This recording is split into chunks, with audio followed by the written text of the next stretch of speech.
Mesdames et messieurs, bonjour. Ravi de vous retrouver pour cette nouvelle édition de votre programme quotidien Midi au Caire en ce samedi le 24 août 2024. Sans plus tarder, commençons notre édition avec cette actualité. Le président Abdel Fattah el-Sisi a reçu hier un appel téléphonique du président américain Joe Biden. L'ambassadeur Ahmed Fahmy, porte-parole de la présidence, a précisé que cet appel s'inscrit dans le cadre des efforts de médiation intenses déployés par les deux pays pour obtenir un cessez-le-feu dans la bande de Gaza et procéder à un échange de détenus. Dans ce contexte, les dernières évolutions des négociations actuelles en cours au Caire ont été examinées. Les deux présidents ont souligné l'importance pour les parties concernées de surmonter les obstacles et de faire preuve de souplesse afin de parvenir à un accord. À cet égard, le président el-Sisi a tenu à souligner que parvenir à un accord immédiat de cessez-le-feu revêt une importance cruciale en cette période sensible, tant pour mettre un terme aux souffrances humanitaires catastrophiques dans la bande de Gaza que pour mettre fin à l'escalade et éviter à la région les malheurs d'une expansion du conflit, avec toutes les répercussions graves que cela pourrait avoir sur les peuples de toute la région.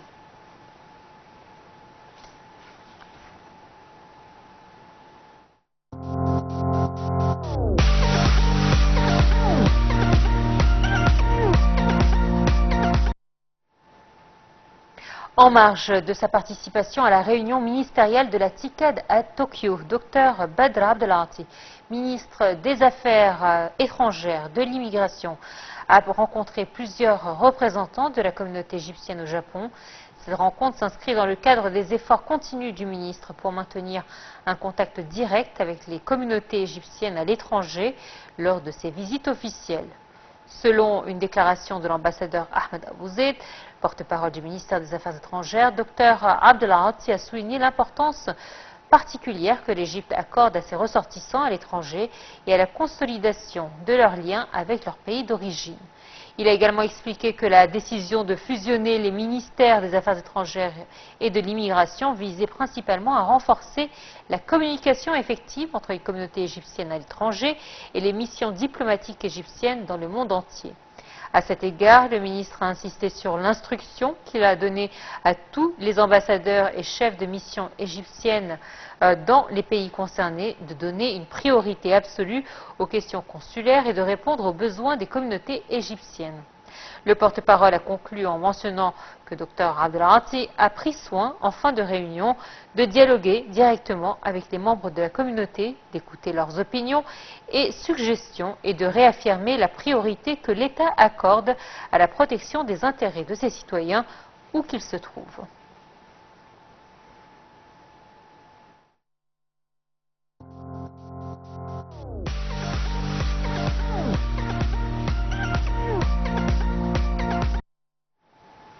Dans notre actualité, on peut lire également que le gouvernement priorise la mise en œuvre des directives du président de la République, Abdel Fattah el-Sisi, concernant toutes les recommandations du Conseil d'administration du dialogue national portant sur la détention provisoire ainsi que sur la justice pénale, a déclaré le Premier ministre Mostafa Madbouli. Cette question a été discutée jeudi et il a été convenu de finaliser rapidement les amendements au Code de procédure pénale pour l'achever immédiatement en conformité avec les recommandations du DN, du dialogue national. Ces amendements doivent être envoyés rapidement à la Chambre des représentants pour devenir parmi les questions prioritaires à examiner après le début de la prochaine session de la nouvelle législature de la Chambre des représentants, a-t-il indiqué.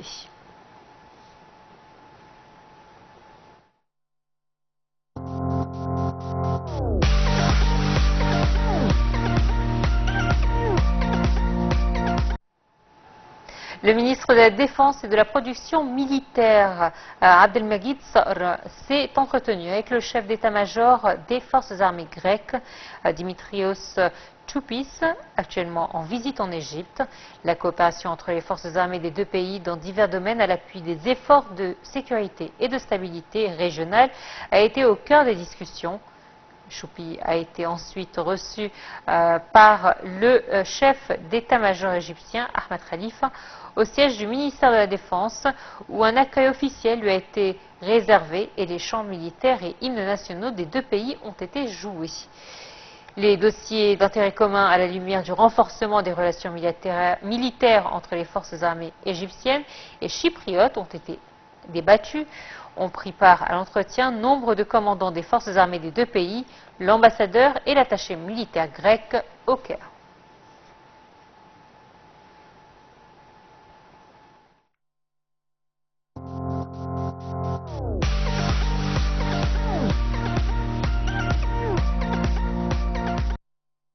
Les ministres de la Solidarité sociale et de l'Environnement, respectivement Maya Morsi et Yasmine Foued, ont eu un entretien vendredi au siège du ministère de la Solidarité sociale à la Nouvelle Alamine. Les deux ministres ont discuté de la promotion de la coopération entre les deux ministères, notamment à la lumière de la présence d'un grand nombre d'organisations de la société civile œuvrant dans le domaine de l'environnement. Les projets de production alimentaire, le soutien à la transition verte, l'agriculture intelligente, la rationalisation de la consommation de l'eau, l'élimination sûre des déchets ont été au menu des discussions.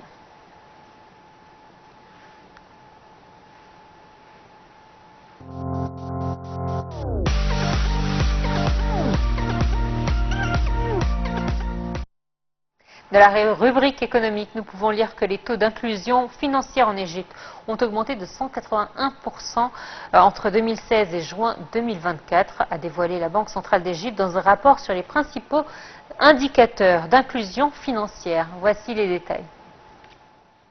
Les taux d'inclusion financière en Égypte ont augmenté de 181% entre 2016 et juin 2024, a dévoilé la Banque centrale d'Égypte dans un rapport sur les principaux indicateurs d'inclusion financière.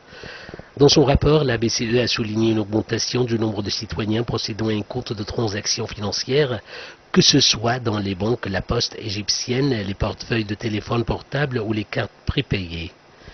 Ainsi, 48,1 millions de citoyens sur un total de 67,3 millions de citoyens âgés de 16 ans et plus, la catégorie d'âge ayant droit à l'ouverture de compte possède des comptes bancaires, soit 71,5% contre environ 70,7% en décembre 2023.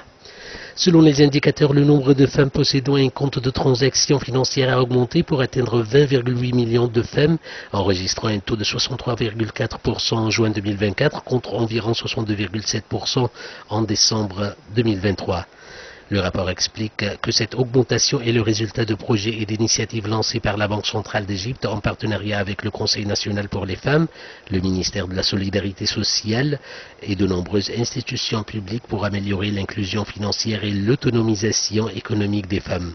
Concernant l'inclusion financière des jeunes, le rapport souligne que 19,2 millions de jeunes sur un total de 37,1 millions possèdent des comptes de transactions financières. Leur taux est donc passé à 51,7% en juin 2024 contre 51,5% en décembre 2023. Afin d'améliorer l'inclusion financière des jeunes, la Banque centrale d'Égypte a autorisé l'ouverture des comptes pour les jeunes à partir de 16 ans. La BCE a également permis aux propriétaires d'artisanat d'ouvrir plus facilement des comptes sous le nom de compte activité économique ou le compte d'inclusion financière pour les citoyens, simplement en présentant leur carte d'identité.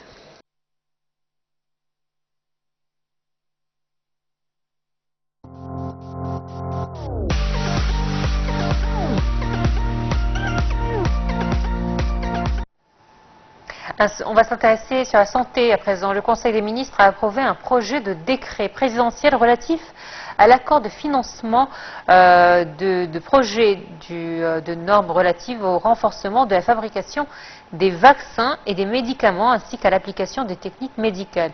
Le coût de cet accord, signé par le gouvernement égyptien et l'Union européenne, s'élève à 3 millions d'euros.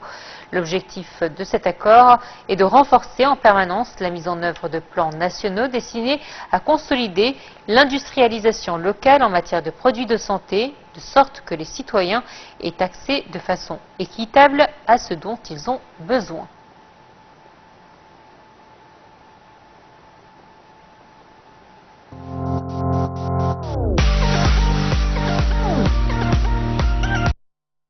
On termine avec la culture. Une mission archéologique égyptienne a découvert le premier et plus grand observatoire astronomique remontant au VIe siècle avant notre ère dans le temple de Bouto, sur le site archéologique de Tel El Faraïn, situé dans la province de Kafr el-Sheikh au nord de l'Égypte. Voici un commentaire. Une mission archéologique égyptienne a révélé vendredi le premier et plus grand observatoire astronomique remontant à la VIe siècle avant Jésus-Christ dans le temple de Bouto, situé sur le site archéologique de Tel El Faraïn dans le gouvernorat de Kafr el-Sheikh. L'observatoire, construit en briques d'argile, a été utilisé pour suivre les monuments du soleil et des étoiles. Il met en évidence les connaissances astronomiques avancées des anciens Égyptiens, y compris leur capacité à déterminer le calendrier solaire et les dates religieuses et agricoles importantes. C'est ce qu'a déclaré Mohamed Esmail Khaled, secrétaire général du Conseil suprême des Antiquités. La structure donne également un aperçu des techniques sophistiquées employées par les anciens Égyptiens à l'aide d'outils simples, a-t-il ajouté.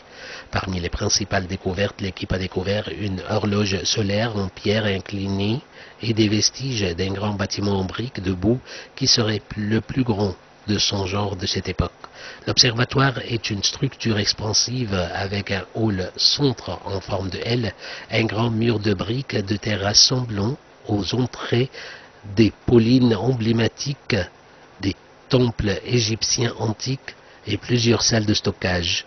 La mission avait également mis au jour plusieurs artefacts, dont une statue de la 26e dynastie, un outil de mesure merkek et divers objets religieux et poteries liés à la vie quotidienne et aux rituels. C'est ce qu'a déclaré Ayman Ashmewi, le chef du secteur des antiquités égyptiennes anciennes au CSA. La découverte permet de les pratiques scientifiques et religieuses des anciens Égyptiens, soulignant l'importance des efforts archéologiques égyptiens pour explorer de nouveaux aspects de la riche histoire du pays.